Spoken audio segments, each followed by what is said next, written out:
welcome back to the TheHoShow, where we knock you out with our interviews every Sunday at 5 p.m. Although today we have decided to rename the show to TheHoShow, H-O.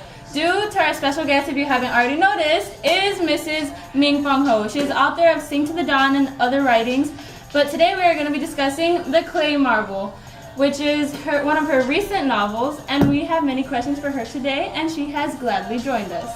Hi Ming Fong, how are you? I'm good. How about you? I'm great, but it's not about me. It's about you today, due to your amazing novel. Now, I've read your novel before, and there's a lot of questions I have about it, and if that's okay, that's how we would like to get this interview started. Okay.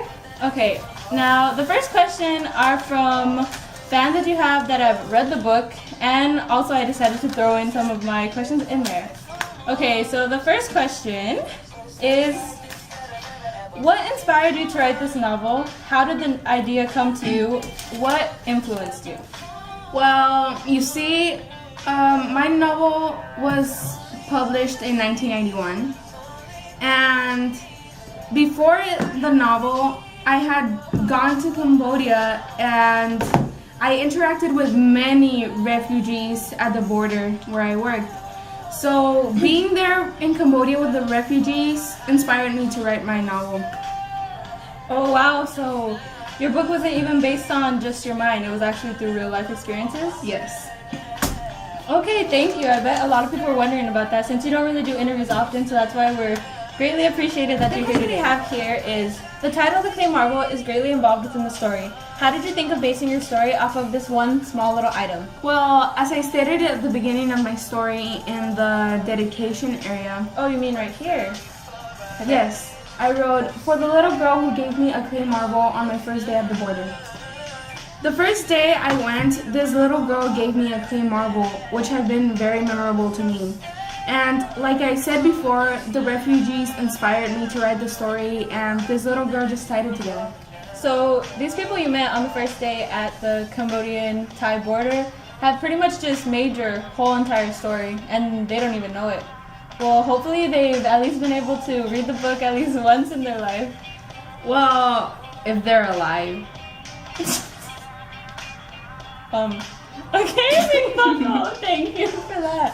Hopefully they are. Okay, so the third question we have here is actually fan submitted from someone in our audience.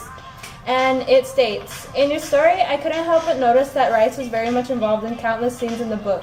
Why was that? Well, when the Khmer Rouge won, my family was in risk of being killed like others who were educated. So they were forced to leave the city and to go work on farms planting rice. So trying to bring realistic feel to the story, I decided to incorporate the planting of rice because it was a big part that was happening during the times and events of the war.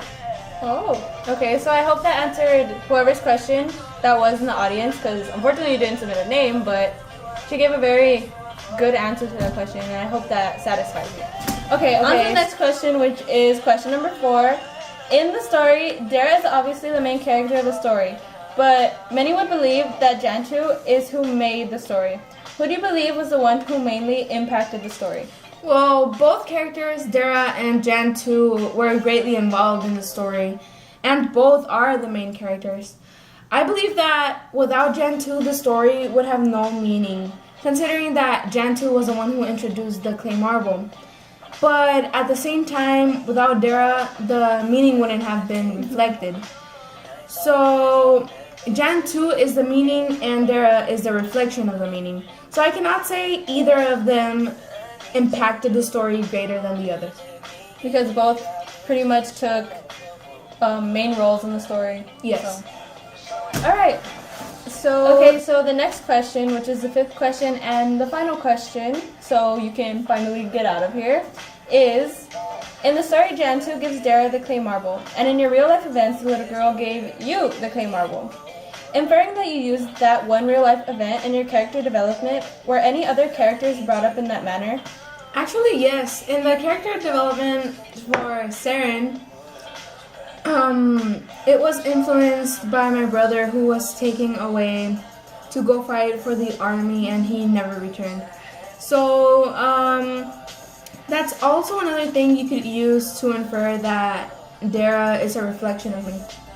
Oh, so that pretty much are the reasons for your theme being realistic fiction in that manner, because that pretty much tied in the realism to your story. Yeah.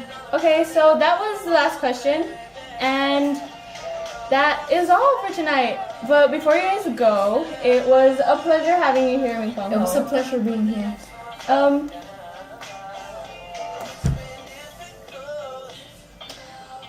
How do you look so good for 63? Tell us your secret. How are we gonna look that good when we're that It's old? a secret.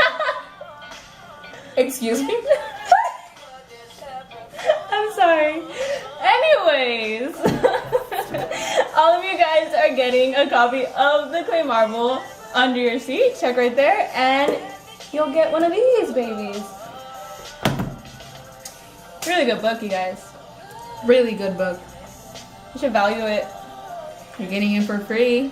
This girl, she sells it for like $100 sometimes on the street. This girl is named Miss Mingfong Ho. Oh, well, I'm sorry, Miss Mingfong Ho. And that's all for the TheHoShow.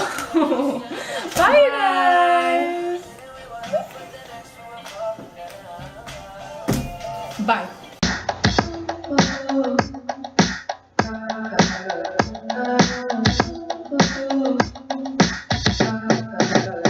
I got my eyes on you.